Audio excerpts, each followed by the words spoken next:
நம்ம வாழ்ந்துக்கிட்டு இருக்க காலத்தை கலியுகம்னு சொல்கிறாங்க. பேச்சுக்காக கிடையாது, நிஜமாவே இது கலியுகம் தான். இந்த காலத்தில் விவாகரத்துங்கிறது வெறும் ஒரு சாப்பாடுங்கிற மாதிரியை விட ரொம்ப சாதாரண வார்த்தையாக போச்சு.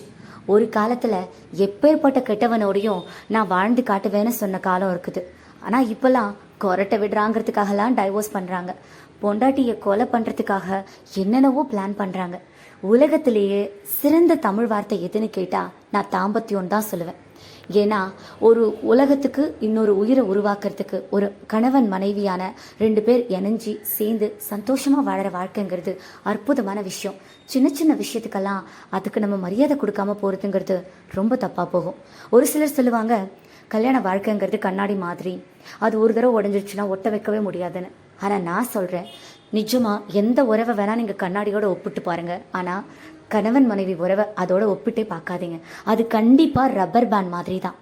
எத்தனை தடவை கிழிஞ்சாலும் அதை தச்சு, அதை பிச்சு, அதை ஒட்டி நம்ம கண்டிப்பாக சேர்ந்து வாழலாம். ஆனால் அதுக்கு நம்ம மனசு வைக்கணும். கல்யாண வாழ்க்கையில் மட்டும் கணவன் மனைவி பிரியறதுங்கிறது இருக்கவே கூடாது. இது என்னுடைய தாழ்மையான கருத்து. நீங்கள் என்ன நினைக்கிறீங்க?